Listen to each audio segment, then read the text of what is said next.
오늘은 영화 이야기로 말씀을 시작하겠습니다.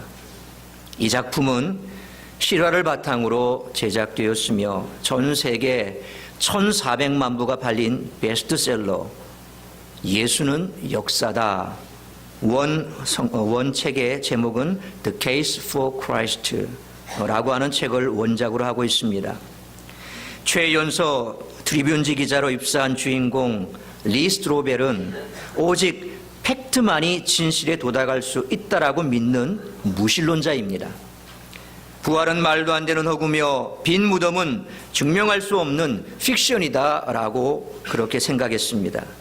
그러던 어느 날 즐거운 가족과의 저녁 식사 자리에서 딸이 위급해진 상황에서 크리스찬의 도움을 얻게 되고 그 일을 계기로 아내는 독실한 크리스찬이 되지만 그는 여전히 예수의 부활을 믿을 수가 없었습니다. 그래서 역사상 예수라는 사람이 실존했으며 그는 정말 십자가에 못 박히고도 부활할 수 있었을까? 리는 이것을 절대로 증명할 수 없을 거라는 믿음으로 취재를 시작합니다. 그러나 예수의 존재에 대한 끈질긴 수소문을 거듭하던 리는 취재 중 여러 가지 믿지 못할 사건들을 겪게 됩니다. 그리고 자신의 기사로 인해 억울하게 누명을 쓰고 기소된 힉스의 사건을 겪으면서 사실과 믿음 사이에서 갈등하기 시작하고 마침내 그는 예수의 부활과 영생에 대한 놀라운 진실을 발견해 가기 시작합니다. 영화의 실제 주인공이자 책 The Case for Christ를 쓴 리 스트로벨은 화면의 가운데 상단 부분에 나오지요. 현재 미국 텍사스의 우드랜드 교회에서 목회자로 사역하고 있으며 휴스턴 베프티스트 대학에서 기독교 사상을 가르치고 있습니다. 냉소적인 무신론자 기자가 하나님을 전하는 목회자가 되기까지 그가 찾아낸 예수의 흔적들이 과연 무엇이었을까요? 먼저 동영상 함께 보시겠습니다.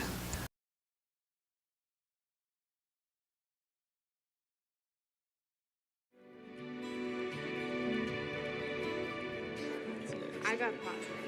Ooh, well then. Of course she finds the biggest word on here, right? Asparagus? Wow, that is a big word. Not for a girl who's lost a tooth. Oh, okay. Big I'm girl. still impressed. Big girl who didn't eat her dinner. Full. You're full. Is that right? Are you gonna tell me you're hungry when we get home? All right, I'm gonna give you dessert if you eat one more noodle. That was easy. See, you just have to bribe them a little bit. See what that? We done? Show me done. There's still spaghetti in there. Swallow that. Take this, go. Good work. You know, I'm feeling pretty good about myself. Yeah? Mm-hmm. How's that? I am married to a published author.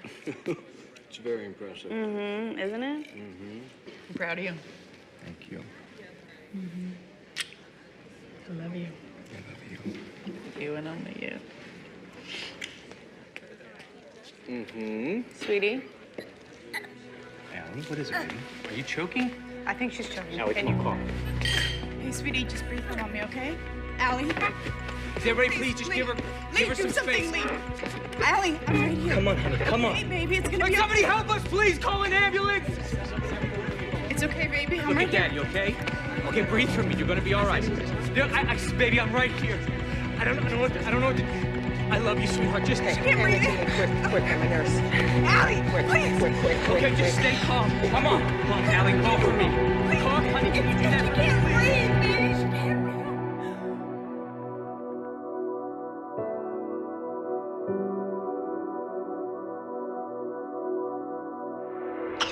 Sweetie. Cough, baby. Cough, baby.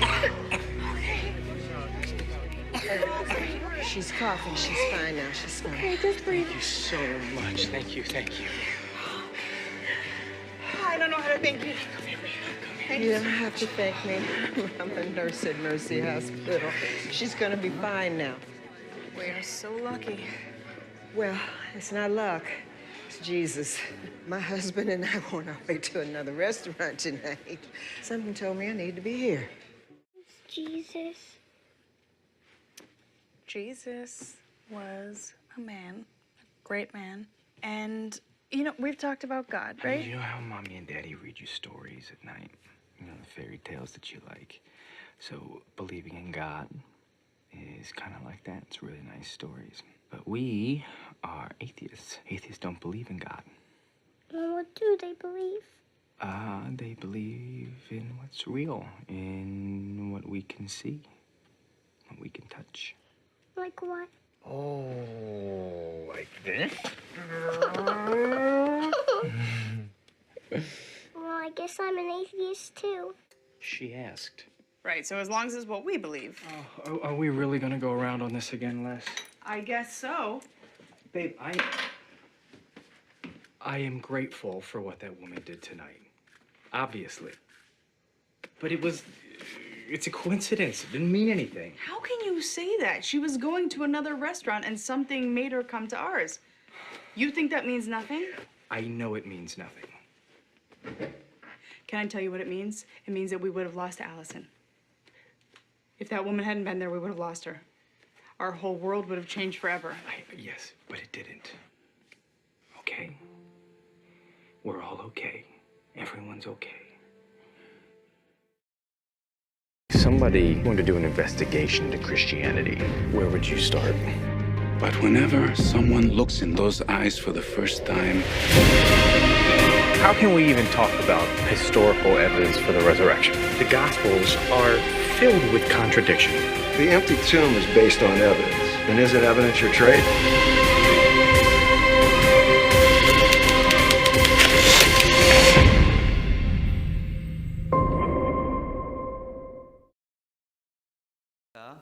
기독교 신자들은 바로 예수님을 믿는 사람들을 가리킵니다. 그러므로 신앙생활을 계속하려고 하면 예수님이 어떤 분이시며 무슨 일을 하셨고 왜 우리가 예수를 믿지 않으면 안 되는가를 정확하게 알아야 합니다. 여러분은 예수 믿기 전 또는 지금까지 신앙생활을 계속해 오시면서 과연 예수님을 어떤 분으로 알고 계십니까? 만일 이 시간 여러분들에게 예수님에 대해서 아는 대로 써보라고 하시면 얼마나 정확하게 여러분은 쓸 수 있겠습니까? 먼저 예수님은 역사적인 인물이라고 하는 것입니다. 여러분, 오늘이 몇 년, 몇 월, 며칠이지요? 주영자매, 오늘이 몇 년, 몇 월, 며칠이에요?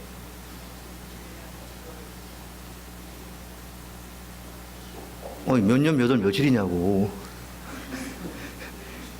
이쁜 주영자매한테 물어봤다니까. 2017년 몇 월 며칠? 7월 2일. 2017년 7월 2일. 그렇죠. 근데 이게 무슨 뜻입니까? 이게 무슨 뜻이죠? 준호 형제. 이게 뭔 뜻이에요?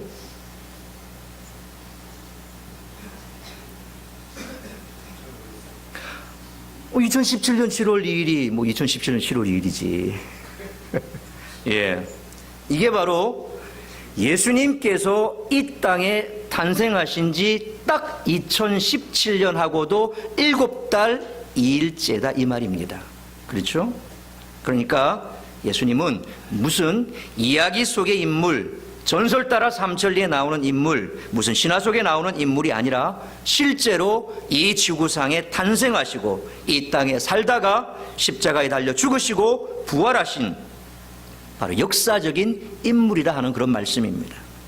리 스트로벨이 쓴 책과 동일한 오늘 설교 제목 예수는 역사다라고 하는 이 사실을 여러분 믿으시길 바랍니다.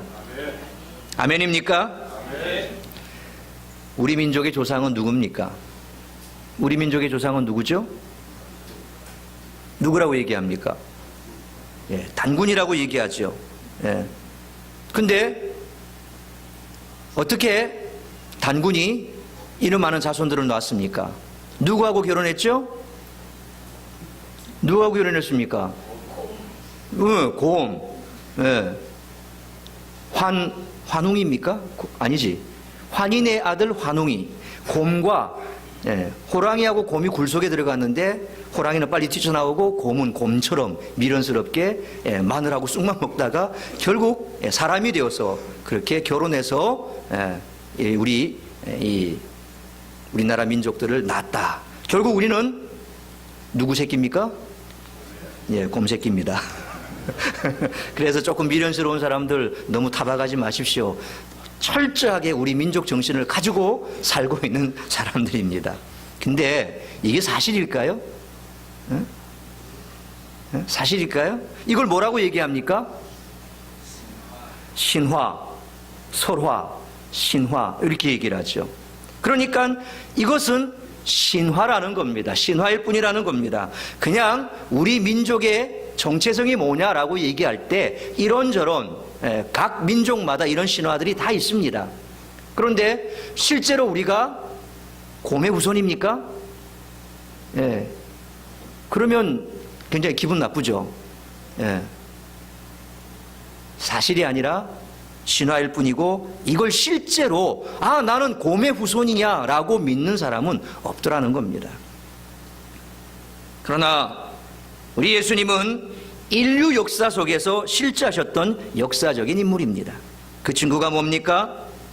바로 전 세계가 사용하는 역사 연호인 서기 몇 년, 몇 월, 며칠 이것을 쓰고 있는 것이 바로 하나의 증거라는 거죠. 여러분, 광주에서 5.18이 일어났죠? 이것은 역사적입니까? 역사적이지 않습니까? 역사적이죠. 4.19 어떻습니까? 역사적이죠. 5.16 개명이 어떻습니까? 역사적입니다. 6.25, 8.15 해방 어떻습니까? 다 우리 역사 속에서 실제로 일어났던 사건을 말하고 있습니다. 이렇듯이 예수님이 십자가에 죽으신 사건이나 부활하시고 승천하신 사건이나 모두 역사 속에서 실제로 일어났던 사건이므로 우리는 믿을 수가 있다는 것입니다. 20세기 가장 위대한 역사학자로 알려진 아놀드 토인비 교수는 예수님에 대한 사실 기록에 있어서 석가나 혹은 시저나 마호멧이나 나폴레옹, 조지 워싱턴을 합한 것보다 더 많은 지면을 할애해서 썼고, 영국의 대형 백과사전은 예수님에 대한 사실 기록에 있어서 2만 단어를 사용했는데 이것은 석가, 공자, 아리스토텔레스, 시저, 알렉산더, 모하멧, 나폴레옹 이 7사람을 합친 것보다 더 많은 지면을 할애하고 있다라고 하는 것입니다. 여러분, 인류 역사상 가장 큰 사건은 무슨 사건이라고 할 수 있을까요? 6.25 사변일까요? 아니면 8.15 해방일까요? 물론 우리나라 역사에 있어서 이 두 사건은 굉장히 큰 사건이지만 세계 역사에서 보면 아주 경미한 사건에 불과하지요. 그렇다면 우리나라뿐만 아니라 전 세계적으로 가장 큰 사건은 또 뭘까요? 세계 1차 대전, 2차 대전, 혹은 아폴로 11호가 달에 착륙한 사건, 물론 전 세계적인 큰 사건이라고 할 수 있습니다. 그러나 이 모든 사건들보다 훨씬 더 큰 사건이 있습니다. 그것은 바로 예수 그리스도에 관한 사건입니다. 그래서 리 스트로벨은 예수의 역사성을 취재한 이후 크리스찬이 되었고, 그리고 그가 쓴 책 바로 The Case of Christ, 예수는 역사다라는 책을 썼던 것 아니겠습니까? 사실 예수님은 하나님의 아들이신데 하나님의 아들이신 예수님이 사람의 모습으로 이 지구상에 찾아온 사건보다 더 크고 엄청난 사건은 없습니다. 그래서 세계 연호는 예수님의 탄생을 기점으로 BC, Before Christ, AD, Anno Domini, 그러니까 기원전, 우리 신자들은 그렇게 말합니다. 기원전, 주전, 기원후, 주후. 이처럼 기원전, 기원후 인류 역사를 가름하는 그 구분을 예수님 탄생을 기점으로 하고 있다는 겁니다. 이렇듯이 예수님은 역사의 중심이 되시는 분이십니다. 그래서 역사를 영어로 뭐라 그러죠? 장문 집사님? 예, history. 예, 이게 R자는 꼬부려야 됩니다. history. 예.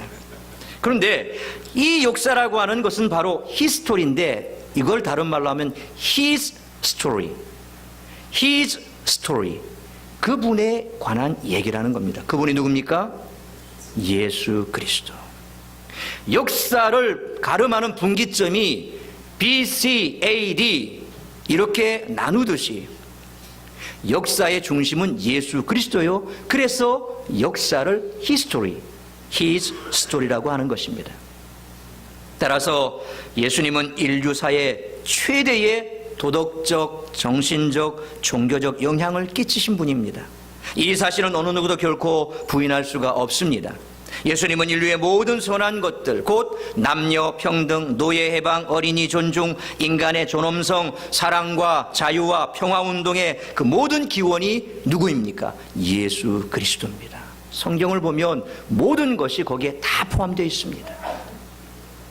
이처럼 예수님은 인류 역사를 둘로 나누는 분수령이 되시듯이 우리 각자 개인의 일생에 있어서도 분수령이 되시는 분이십니다. 여러분의 생에 있어서 가장 큰 사건은 뭡니까? 인간의 3대사는 출생, 결혼, 그리고 죽음이라고 할 수 있지요. 그 외에도 지나가는 것, 취직하는 것, 출산하는 것, 승진하는 것 등 큰 사건을 꼽을 수도 있을 것입니다. 그러나 여러분의 생에 있어서 가장 큰 사건은 무엇입니까? 그것은 바로 여러분이 예수를 믿게 된 것입니다. 예수를 믿게 된 이 사건이 가장 큰 사건이라고 할 수 있습니다. 왜 그럴까요?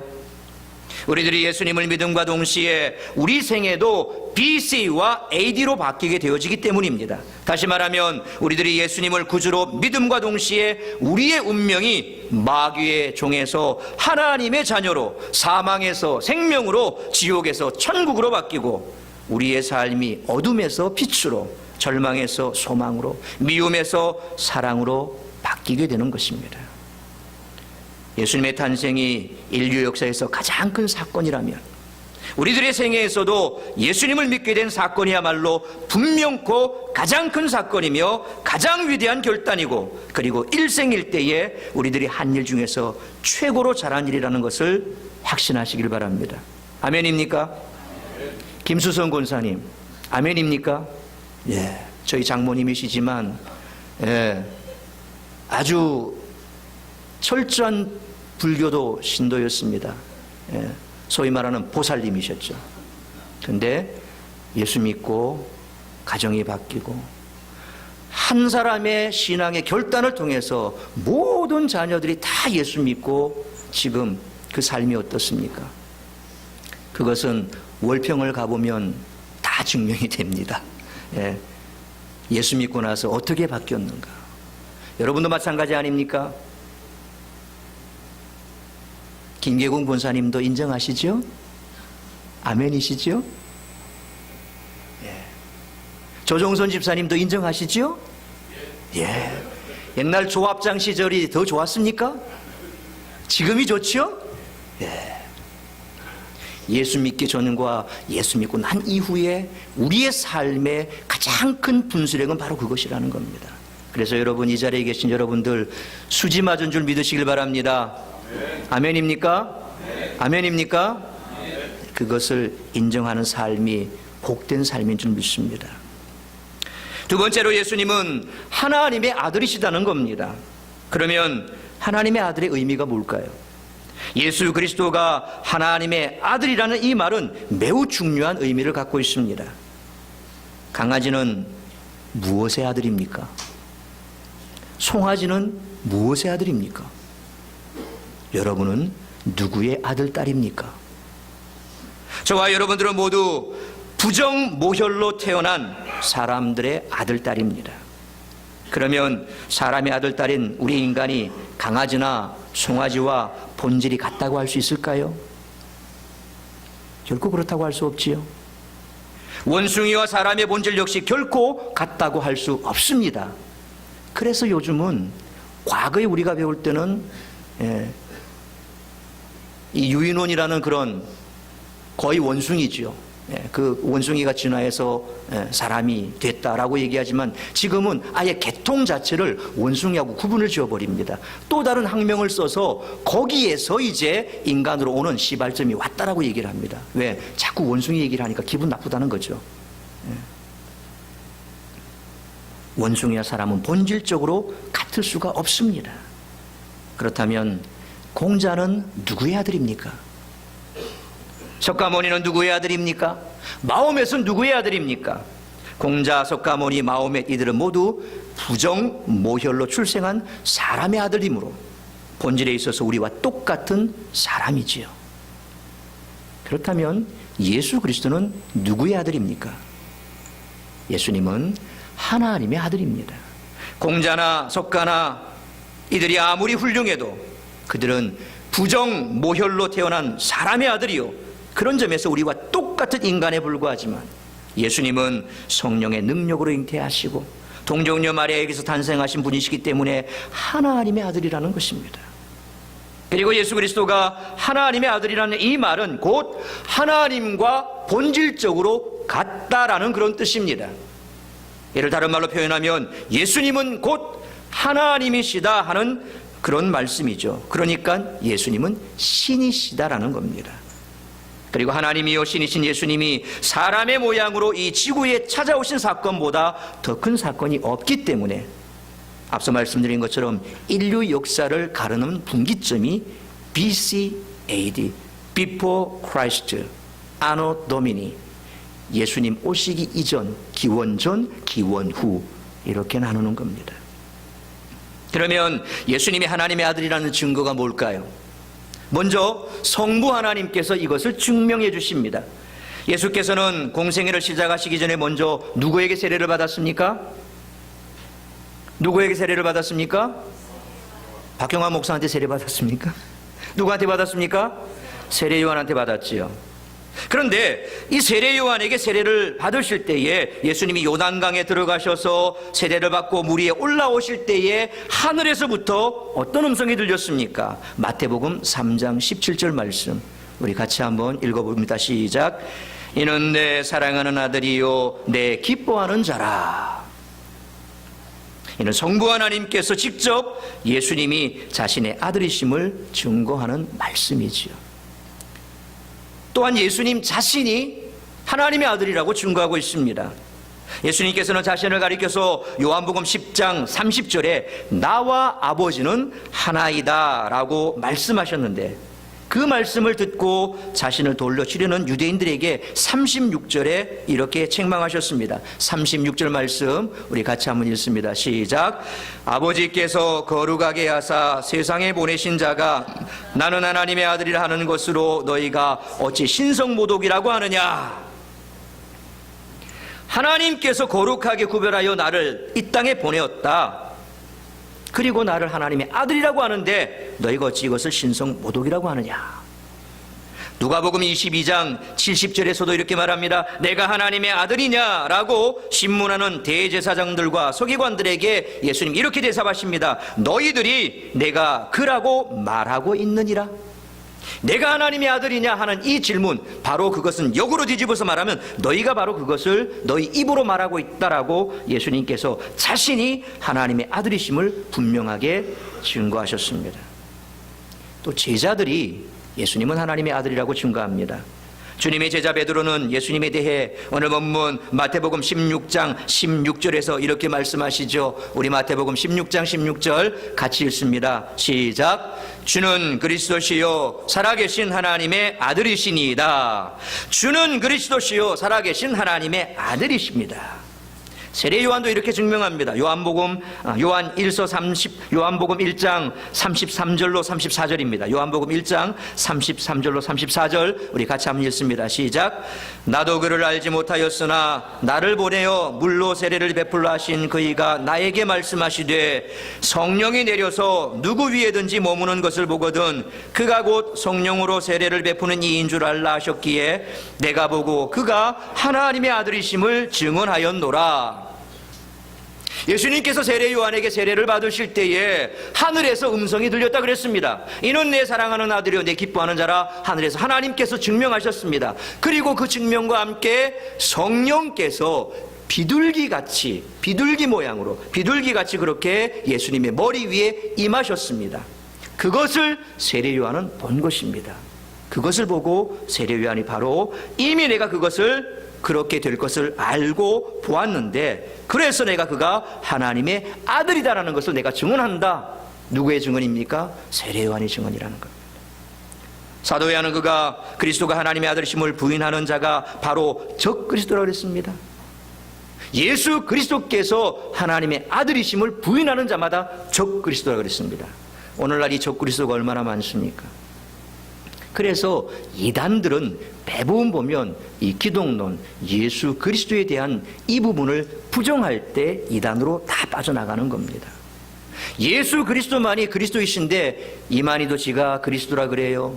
그리고 예수 그리스도는 자기의 사임을 다하지 못하고 그는 실패했다 그럽니다. 자기가 오직 이 마지막 시대에 요한계시록의 말씀을 받았고 받아 먹은 자고 이긴 자고 승리한 자다. 다 나머지는 세례마다 필요한 사람들을 세워서 구원자를 세웠는데 다 실패했다. 예수도 마찬가지 실패했다. 나는 이긴 자다. 자기가 그렇게 얘기합니다. 그리고 자기를 믿으면 마지막 14만 4천은 영생불사, 이 땅 가운데 영원한 존재로 살 것이다. 이렇게 말합니다. 말도 안 되는 소리. 이제 90살이 다 돼가는 그 영감님 곧 돌아가실 겁니다.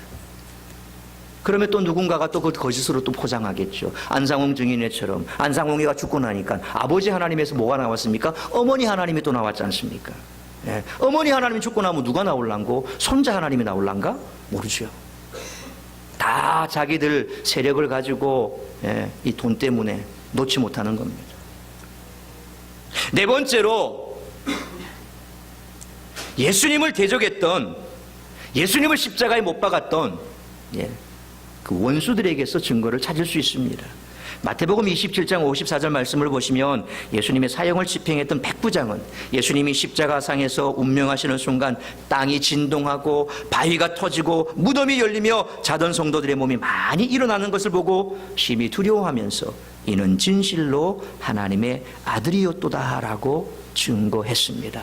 예수님을 십자가에 못 박게 했고 그 자리에서 그 못 박는 것을 목격했던 그 백부장의 증인이 바로 하나님의 아들이었다라는 증거였습니다.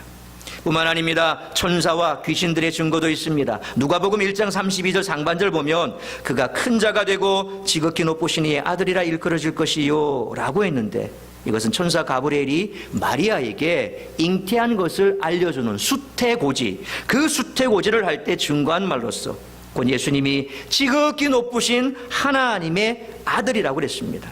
그 때문에 더러운 귀신들은 예수님을 보기만 해도 당신은 하나님의 거룩한 자니이다 라고 소리치면서 두려워 떨고 도망치기 바빴다는 것입니다. 이렇듯 예수 그리스도가 분명히 하나님의 아들이라면 우리들은 어떻게 해야 할까요? 베드로처럼 주는 그리스도시요 살아계신 하나님의 아들이십니다라고 고백하고 도마처럼 나의 주 나의 하나님이십니다라고 고백해야 할 줄로 믿습니다. 예수님께서는 베드로의 신앙 고백을 들으시고 매우 기뻐하시고 오늘 보면 17절 말씀처럼 바요나 시몬아 내가 복이 있도다 이를 내게 알게 하니는 혈육이 아니요 하늘에 계신 내 아버지시니라 그렇게 칭찬하셨는데 이 시간 예배드리는 우리 모두가 이 같은 복을 받게 되기를 주의 이름으로 축원합니다. 세 번째로 예수님은 유일한 구세주가 되신다는 겁니다. 그렇다면 이 예수님의 이름의 뜻이 무엇일까요?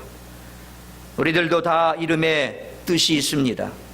그렇듯이 예수님의 이름에도 매우 분명한 뜻이 있습니다. 마태복음 1장 21절 말씀에 의하면 예수라는 이름은 마리아가 정혼한 처녀로 있을 때에 천사 가브리엘이 찾아와서 아들을 낳으리니 이름을 예수라 하라 이는 그가 자기 백성을 그들의 죄에서 구원할 자이심이다 그렇게 지시한 데서 비롯된 이름입니다. 그러니까 예수라는 이름은 자기 백성을 그들의 죄에서 구원할 자, 줄여서 구세주, 영어로 Savior, 구세주라는 그런 뜻입니다. 그럼 왜 인간에게 구세주가 필요할까요? 인간은 본래 죄인이기 때문입니다. 인간은 본래 하나님의 형상을 닮아 인격적이고 지혜롭고 의롭고 선하게 지음을 받았고 하나님과 교제하면서 영생불사할 수 있는 그런 존재로 지음받았습니다. 그리고 공중과 육지와 바다를 주관하는 만물의 영장으로 영광스럽게 지음을 받았습니다. 이러한 인간은 하나님께서 특별히 창설하신 에덴 동산에서 풍성하고 만족하고 행복한 생활을 하고 있었던 것입니다. 그런데 불행하게도 인간은 사탄의 유혹에 빠져서 먹는 날에는 반드시 죽으리라 하는 하나님의 명령을 어기고 뭘 먹었습니까? 뭘 먹었습니까? 사과 먹었습니까? 사과 먹었습니까? 배 먹었습니까? 사과 먹었습니까? 선악을 알게 하는 나무의 열매. 성경대로 하면 사과가 아니라 선악을 알게 하는 나무의 열매를 먹었더라는 겁니다. 근데 우습게도 이것을 그냥 애플이라고 영어에 이렇게 되어 있습니다. 그래서 여기 보면 남자들 이게 있죠. 이게 목젖이라 그러죠. 여기에 톡 튀어나온 거. 하와가 먼저 먹었죠. 하와가 먼저 먹고 자기도 먹어봐라고 줬어요. 근데 한 입 딱 베어 먹고 삼키는 순간 여기 딱 걸렸어. 여기 딱 걸렸어. 이거 먹지 마라 그랬는데 그러고 딱 걸렸어요. 그래서 이거를 애덤스 애플 그렇게 부른다고 합니다. 결국 하나님의 그 말씀을 생각이 나서 먹다가 딱 걸렸다 이거죠. 웃자고 한 얘기고, 분명 먹으면 안 된다고 한 것은 선악을 알게 하는 동산 가운데 있는 나무의 열매다. 선악을 알게 하는 나무의 열매를 그들은 따먹고 범죄하고 타락하고 말았다는 겁니다. 그 결과 사탄이 와서 뭐라고 유혹했습니까? 먹으면 너도 누구처럼 된다 그랬습니까? 누구처럼? 하나님처럼. Like God. 네가 하나님처럼 될 거야. 근데 먹고 나서 하나님처럼 됐습니까? 아니죠. 오히려 범죄하고 타락하게 됐다는 겁니다. 그때부터 인간은 짐승처럼 마귀처럼 타락하기 시작했습니다. 그 타락의 첫 번째 결과가 뭡니까? 가인이 아벨을 돌로 쳐서 죽이는 살인사건이 발생하지요. 인간 안에 죄악의 누름으로 말미암아서 최초로 인간이 인간을 죽이는 살인사건이 벌어지게 됩니다. 무엇 때문에? 인간이 타락하고 죄를 범함으로 결국 사탄처럼 짐승처럼 바뀌어버렸다는 겁니다. 그리고 썩어지지 아니할 하나님의 형상과 영광을 썩어질 사람과 금수와 버러지 형상의 우상으로 바꿔버렸습니다. 그래서 지구상 곳곳에 보면 우상들이 존재하는 겁니다. 하나님을 떠난 자들이 하나님을 대체해서 그들이 섬기고 싶은 대상을 만들어서 섬기는 거죠. 우리 조상들은 이 시골에 가면 뭐 있습니까? 선앙당, 아주 큰 나무, 큰 나무가 있고 선앙당이 있고 제사를 지내는 그런 곳. 그러니까 동네 어귀에 있는 큰 나무에는 다 뭐가 걸려 있습니까? 거기 뭐 리본 같은 게 막 매여져 있죠. 거기서 뭐 지성도 드리고 막 그러지 않습니까? 그래서 그 나무를 베게 되면 재앙이 온다 그랬어요. 제가 섬기던 교회 지금은 완전히 개발돼서 뭐 그런 흔적도 없습니다. 제가 어릴 때 대학생 시절에 살 때 저희 교회로 가는 입구에 보면 정말 거기에 큰 나무 하나 있었습니다.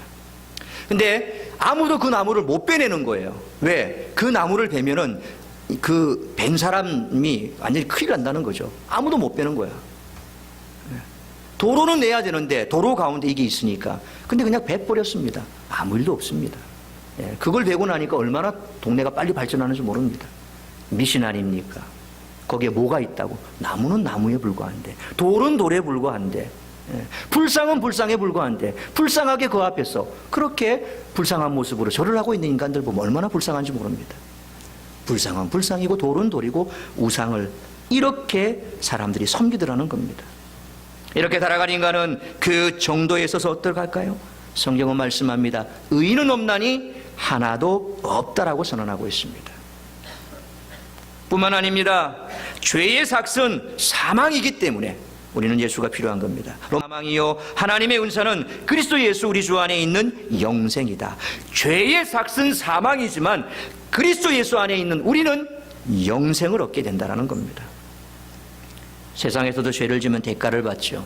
하나님 앞에서 범죄는 반드시 대가를 치르게 됩니다. 그래서 우리는 죽습니다. 너희가 그 열매를 먹는 대로 반드시 죽는다 그랬거든요. 그 죽음. 그런데 이 죽음의 의미는 단순한 죽음이 아닙니다. 첫 번째 죽음의 의미는 뭡니까? 영과 육이 영과 육의 분리입니다. 육체적인 죽음입니다. 두 번째는 영적인 죽음이죠.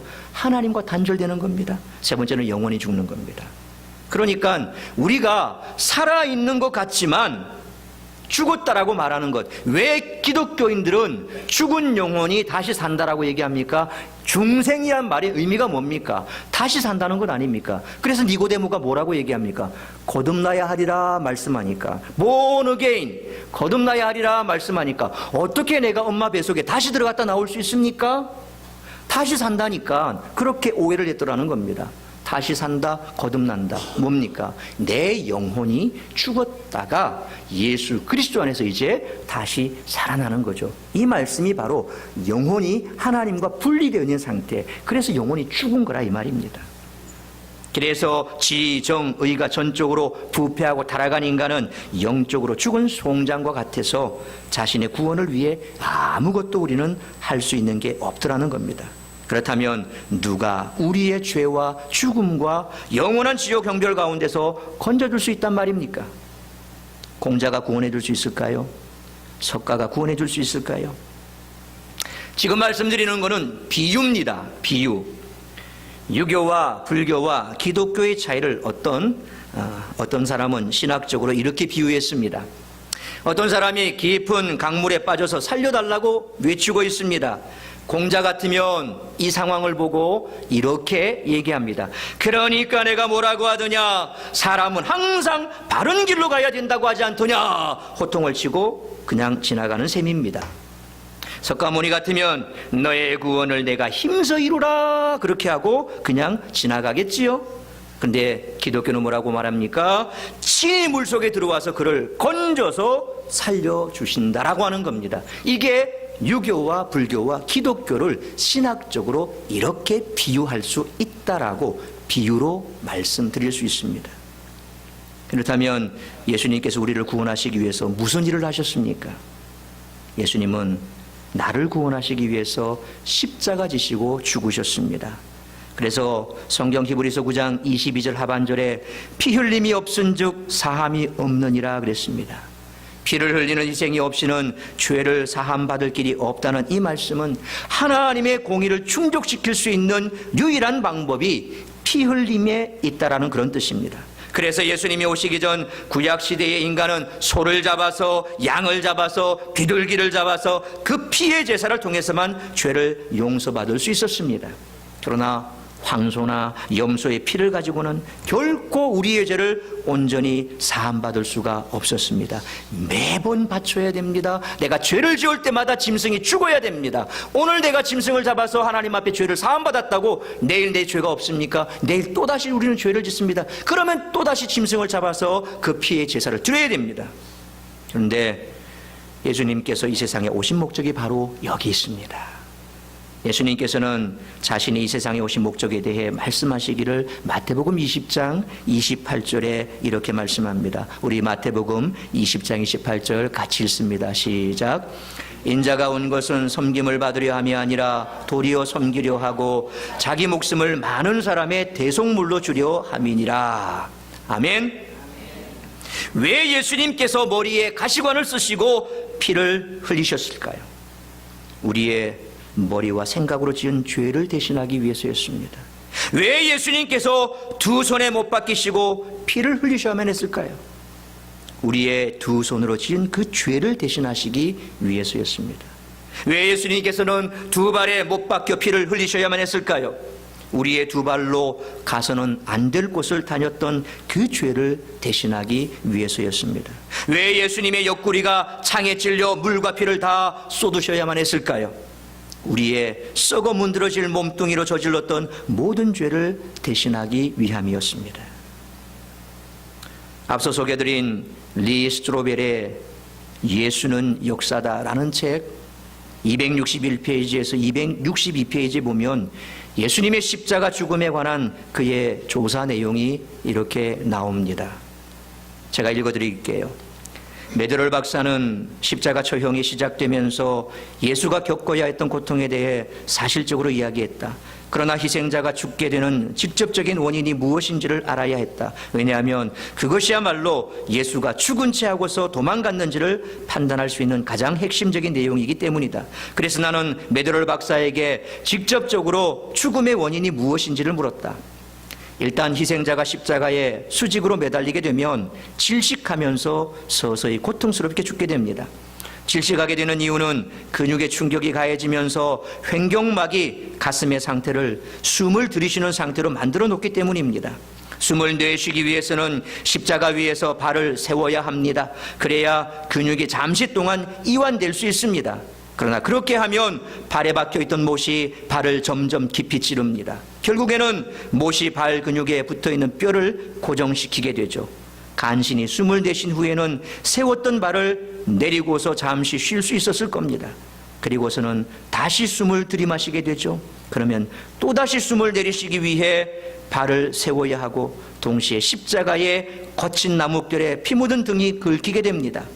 완전히 지칠 때까지 이런 식으로 계속되다가 결국 발을 세울 수 없게 되고 더 이상 숨을 쉴 수 없게 됩니다. 호흡수가 점점 줄어들기 시작하면 희생자는 소위 호흡산독증, 혈액 속에 있는 이산화탄소가 탄산으로 분해되면서 혈액의 산성이 증가하는 것, 이와 같은 호흡산독증에 빠지게 됩니다.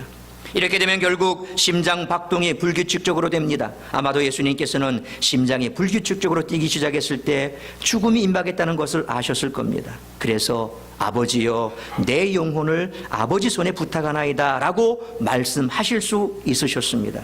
그리고서는 심장이 정지되면서 돌아가셨습니다. 그것은 십자가 죽음에 대해 내가 들어본 것 중에서 가장 확실한 설명이었다. 그렇지만 메드롤 박사의 말은 아직 끝나지 않았다. 또 한 가지 중요한 사실이 있습니다. 예수님께서 돌아가시기 전에 저혈량성 쇼크는 심장 박동수를 지속적으로 빠르게 만들었습니다. 이것도 심장을 정지시킨 원인 중에 하나였죠. 그렇게 되면 심장 주위에 있는 막 조직에 액체가 고이는 심낭삼출이 일어납니다. 그리고 폐 주위에도 액체가 고이는데 이것은 늑막삼출이라고 부르죠. 왜 그게 중요합니까? 로마 군인들이 와서 예수님이 돌아가셨다는 것을 알고서 예수님의 오른쪽 옆구리를 창으로 찔러서 확인했던 사건 때문입니다. 확실하지는 않지만 성경의 묘사를 볼 때 아마도 오른쪽 옆구리 갈비뼈 사이를 찔렀을 겁니다. 창은 오른쪽 폐와 심장을 꿰뚫었습니다. 그래서 창을 뺄 때 물처럼 보이는 액체, 바로 심낭삼출과 늑망삼출, 이처럼 액체가 나왔습니다. 요한이 복음서에서 증거하고 있는 것처럼 물처럼 투명한 액체가 흘러나온 다음에 많은 양의 피가 쏟아졌을 겁니다. 아마도 요한은 왜 피와 맑은 액체가 같이 나오는지 잘 몰랐을 것이다. 의학적인 훈련을 받지 않은 보통 사람이라면 모르는 것이 당연하다. 그러나 요한의 설명은 현대 의사들이 예상하는 바와 일치하고 있다. 이 점 때문에 요한이 현장을 직접 목격했다는 사실을 믿을 수가 있는 것이다. 이처럼 죄 없으신 하나님의 아들 예수님은 저와 여러분의 죄값을 다 치르고 구원해 주시기 위해 십자가에 못 박혀 죽임을 당하신 줄 믿으시길 바랍니다. 그러면 예수님은 또 어떻게 되셨습니까? 3일 만에 부활하셨습니다. 예수님은 금요일 오후 십자가에 못 박혀 죽으셨다가 사흘 되는 주일 새벽에 다시 부활하셨습니다. 오늘날 주일이 있게 된 것은 바로 예수님이 주일 새벽에 부활하셨고, 그래서 예수님의 그 부활을 우리가 탄생과 마찬가지로 너무나 분명한 사실로 기념하고 지켜서, 그래서 이제는 토요일 안식일이 아니라 주일날 모여서 부활의 기쁨을 함께 기념하면서 예배를 드리는 것, 이게 바로 주일이 된 겁니다. 딴 것 없습니다. 금요일날 장사되고 토요일날 무덤에 계셨다가 3일째 되는 주일 새벽에 부활하셨지요. 그래서 초대교회 성도들과 그리고 사도들은 예수 부활하셨습니다, 예수 부활하셨습니다, 그렇게 기뻐하면서 주일날 모여서 함께 성찬을 나누고 기뻐하면서 우리의 신앙도 부활의 신앙 위에 있기에 우리도 부활할 겁니다, 우리도 죽어도 부활할 겁니다, 이 믿음 지켜나갑시다. 어떠한 압박이 와도 죽음을 불사하고 나서라도 우리는 이 믿음을 지켜야 됩니다. 이게 주일날 모여서 예배 드릴 때 성도들이 나누었던 얘기라는 겁니다. 12제자를 비롯해서 예수님을 따르던 여인들, 예수님의 동생 야고보, 사도 바울, 그 외에 500여 명이 예수님의 부활과 승천을 목격했습니다. 제자 베드로는 사도행전 2장 32절에 이 예수를 하나님이 살리신지라 우리가 다 이 일의 증인이로다 그랬습니다. 이 세상에서 죽었다가 스스로 다시 부활한 사람은 한 사람도 없습니다. 오직 예수 그리스도 한 분 외에는 스스로 부활한 사람이 아무도 없습니다. 로마서 4장 25절에 예수는 우리가 범죄한 것 때문에 내 주민이 되고 또한 우리를 의롭다 하시기 위하여 살아나셨느니라 그렇게 말씀했습니다. 부활은 예수 그리스도께서 우리의 죄를 위해 죽으셨다가 죽으셨다는 하나님의 인정이고 우리를 의롭다 하시고 영원한 생명을 주시겠다는 하나님의 확증이 되는 것입니다. 부활하신 예수님은 40일 동안 세상에 계시면서 10여 차례나 다시 살아나신 자신의 모습을 보여주시며 제자들을 격려하신 후에 하늘로 승천하셨습니다. 그래서 사도행전 1장 9절에 이 말씀을 마치시고 그들을 보는데 올려져 가시니 구름이 그를 가리어 보이지 않게 하더라 그렇게 증언하고 있습니다. 하늘로 승천하신 예수님은 지금 하나님 아버지 보좌 우편에 앉아서 우리를 위해 기도하고 계신 줄 믿으시길 바랍니다. 산자와 죽은 자를 반드시 심판하러 이 세상에 다시 오시겠다고 약속하신 그 약속대로 이 땅에 다시 오실 것이요, 그리고 우리가 믿는 유일한 구원자는 죽었다 부활하신 예수 그리스도 이분밖에 없다는 사실을 여러분 꼭 믿으시길 바랍니다. 사랑하는 성도 여러분, 지금까지 말씀드린 것처럼 예수 그리스도는 어떤 분이십니까? 첫째로 예수님은 역사적인 인물이라고 했습니다. 예수님의 탄생, 십자가의 죽으심, 그분의 부활, 승천, 이 모두가 역사적인 사실이라고 했습니다. 오늘날 수십억 사람들이 이 사실을 손톱만큼도 의심하지 않고 믿고 있습니다. 그래서 리스토벨은 이것을 과학적으로 또는 현대의학적으로 조사해서 얻은 결론을 예수는 역사다, The Case of Christ, 예수는 역사다라고 하는 책으로 출판했고 이달에 영화로 상영이 될 것입니다. 만약 간절히 전도하기를 원하는 분이 계시면 그분을 모시고 꼭 영화를 보시기 바랍니다. 7월 13일인가요? 아마 언젠가 할 겁니다. 이제 막 신앙생활 시작하신 분이라면 더더욱 신앙에 도움이 될 유익한 영화가 될 것입니다. 꼭 보십시오. 다른 건 몰라도 이 영화는 꼭 보십시오. 만약 책을 좋아하시는 분이라면 이 책을 선물해 주시면 또한 좋을 것입니다. 또한 예수님은 하나님의 아들이라고 했습니다. 예수님이 하나님의 아들이라는 말은 예수님은 그 본질에 있어서 하나님과 똑같은 신이라고 하는 그런 뜻입니다.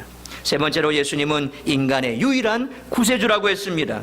예수님은 우리의 죄를 대신해 십자가에 죽으시고 우리를 의롭다 하시고 우리에게 영생을 주시기 위해 부활하신 인간의 유일한 구주시라고 했습니다. 그 예수님께서 친히 이렇게 말씀하셨습니다. 마태복음 11장 28절 말씀 우리 같이 한번 읽습니다. 시작. 수고하고 무거운 짐진 자들아 다 내게로 오라, 내가 너희를 쉬게 하리라. 요한복음 11장 25절에 이렇게 말씀하십니다. 같이 읽습니다. 시작. 나는 부활이요 생명이니 나를 믿는 자는 죽어도 살겠고. 요한복음 10장 28절로 29절 말씀 같이 읽습니다. 시작. 내가 그들에게 영생을 주노니 영원히 멸망하지 아니할 것이요 또 그들을 내 손에서 빼앗을 자가 없느니라. 그들을 주신 내 아버지는 만물보다 크심에 아무도 아버지 손에서 빼앗을 수 없느니라. 요한복음 14장 6절에 이렇게 말씀합니다. 같이 읽습니다. 내가 곧 길이요 진리요 생명이니 나로 말미암지 않고는 아버지께로 올 자가 없느니라. 성경은 분명히 말씀하고 있습니다.